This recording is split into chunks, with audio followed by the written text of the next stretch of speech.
Hi, this is Melanie for the Pardesi channel. I'm here to do a review of the Bhansali film Padmaavat.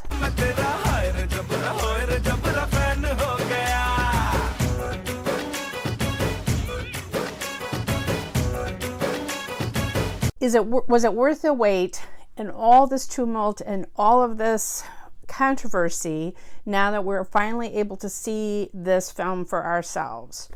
I went to the first showing here in Chicago and it was in 3D. I didn't necessarily need it to be in 3D, but that was my only option in the theater where it was shown. It is playing in IMAX in a few locations in Chicago, but not close to me. My answer, was it worth the wait? Yes and no. So I've been reading some of the other reviews. There's been 1-star reviews. It's been absolutely savaged. There's been 4-star, very positive reviews. And there's been some kind of in the middle, like Anupama Chopra. And I think, my opinion, I would fall somewhere in the middle. It is not my favorite Bhansali film. It is not his best, Bhansali's best film ever.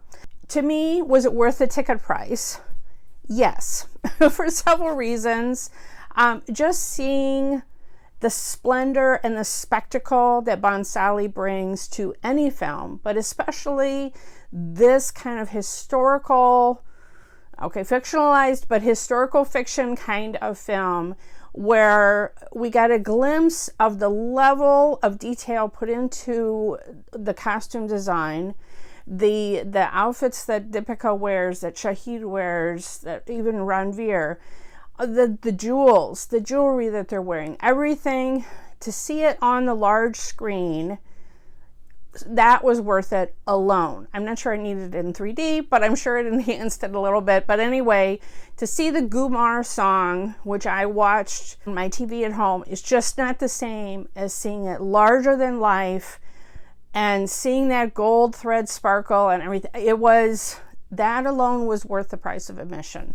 Like I said, I'm kind of in the middle about this film. I'm still absorbing it. But the other reason why I think it's worth it to go buy a ticket and see it in the theater is just, I cannot believe, after having finally seen the film, that people in Rajasthan could object to the way that the Rajputs were portrayed in this film. I actually talked to a woman after the film here in Chicago who was originally from Rajasthan.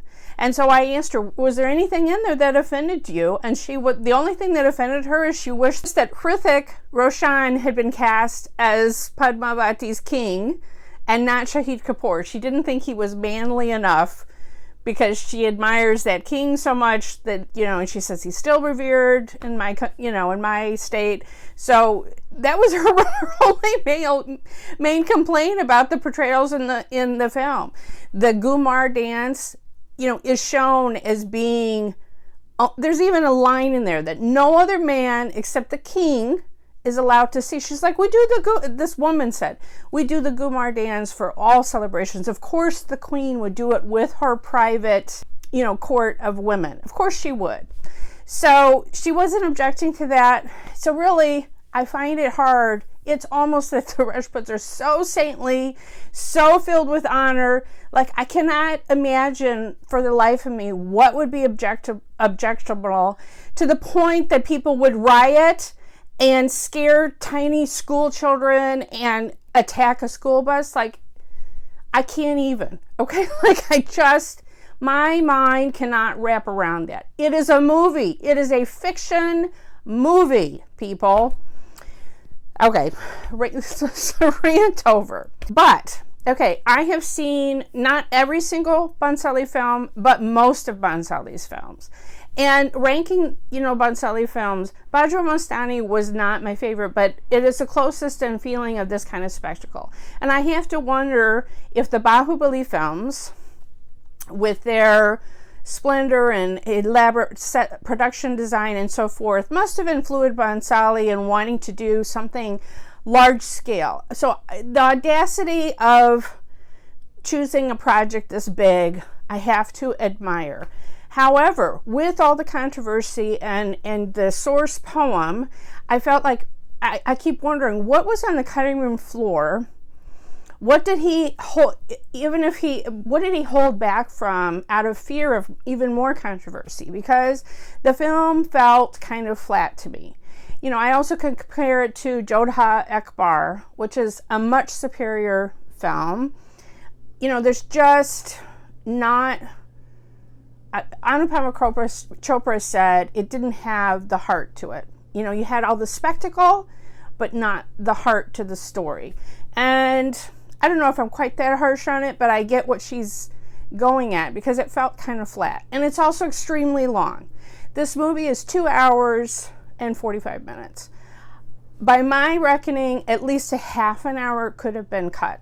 And I come back to, I remember the casting news, and it was very difficult to find two heroes willing to share the screen, two actors. It was hard. I'm not sure that Shahid Kapoor was necessarily the first choice for Bhansali. And I also have to wonder, was there something in the contract, because this is really Ranveer's movie. He gets to chew the scenery. He gets the most meaty, if you will, scenes. He gets the most to do. He doesn't just, doesn't just have to stand there and look pretty. And so was there something where they had to have equal screen time? Because it almost seemed like there was filler time with Shahid just because maybe it had to be equal. Maybe I'm wrong, but that's the way it felt like. Okay, it's like, okay, we could have cut some of these, edited some of these scenes down. So compared to other Bhansali movies, I'm still listening to the music from Bajrao Mastani. That is not that's not my favorite Bhansali film either. I didn't really like the ending, but it had heart to it, and that music was sublime. I'm not sure how many other directors are there where you see music and direction by, Bhansali. I mean, he does everything. He does the music too. The Gumar song is up there. I love that one. But I'm not sure any of the other musical numbers are going to stay with me in the same way as, tune from Ram Leela and some of his other films just are iconic at this point. So that was a little bit of a letdown because that's part of what you go to when you go to see a Bhansali film is you want the spectacle and the music, you're all about the music. So Ranveer gets one dance number, but it's not of the level of what happened in Bajrao Mastani. That soldier celebration, it's Ranveer chewing the scenery with some soldiers, but it's a stomping kind of a dance, but it doesn't compare. All right, so I've said some of the negatives about the film. Here are some of the positives, because there are many positives too. Ranveer, this may be a career performance for him. I felt like Bajrao Mastani was a revelation. Finally, Bhansali was able to harness that manic energy that Ranveer has and able to, he actually looked regal. Like I felt like you could just watch him grow into the part of a king, and he just really embodied it. So he carries that. He gets the best scenes in this film in Padmaavat. But he's portrayed as like the devil incarnate, as Anupama Chopra said. He's always looks like he has a dirty face, compared to the pristine, white, clean linen clothes, and whatever that Shahid is wearing. And it bothers me a little bit. I know he's supposed to be the villain, but he's so demonized. I wished he could have been more of a shades of gray kind of character, but given the script that he was given, I think Ranveer did an exceptional job. It's really his film. He's the standout. Deepika, I thought, was very good. She carries off that regal queen. At many points, she is smarter than her king. From what I read about the poem itself, she's supposed to embody wisdom, and she certainly does in this film. She's always, it seems like, a few chess moves ahead from her husband. I loved her opening sequence. It's like she's shown in her home kingdom, which is a forest, and she's hunting. I mean, you get to see she's not just a pretty Barbie doll that's just, playing dress up with all these clothes. Like she had her own skills. I liked that Bhansali showed that, and I liked the wisdom and smarts and intelligence that she showed in her part. Shahid, Oh my God, I don't think he has ever looked more gorgeous on screen. The six-pack, whoa. And costume designer, whoever you are, I love you. I love you because you dressed him in these kind of linen or very see-through weave shirts, so we could even see the rippling abs even when he was in these tailored fitted royal shirts. Oh my God. He looked, just the whole look worked for him, of the full beard and the hair, everything. He looked fantastic. And mostly he pulled off this regal king. Like I said, I don't know who else could have done the part better. I maybe Hrithik could have been more intimidating opposite Ranveer. I mean, you need somebody that's a really strong personality. They do have a couple of scenes where Shahid and Ranveer are, like literally playing chess with each other. And, all the controversy about that there was some dream sequence or there was some interaction between Padmavati and Alauddin, the king played by Ranveer. There's not, okay? At the most, there is like a 5-second period where he catches a glimpse of her and then the curtain immediately falls and he doesn't really see her through some smoke. That is it. That is the sum total of their interaction in the entire film. It is not something worth riding over and, attacking a school bus. Let me tell you. They really had no interaction. And actually, I wish Bhansali had not been constrained by that. It would have been interesting to see something.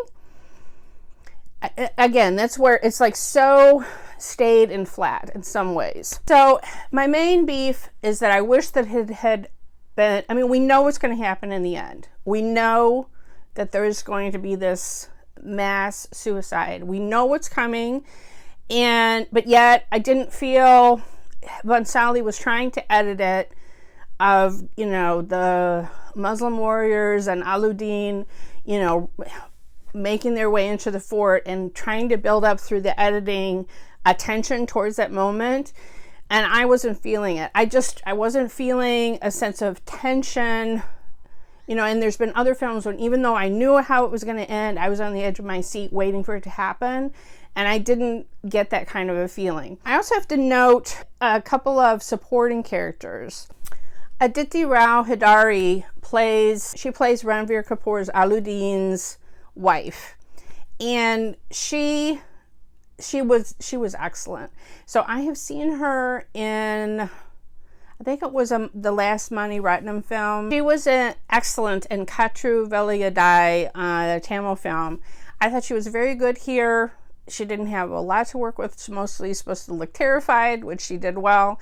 But she brought what little was there for her to work with. I felt like she brought a lot to it.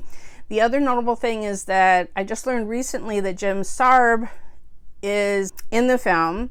So we briefly see him in the trailer. He's the one that's throwing the petals as Alauddin, Ranveer's character, comes in on a pelican.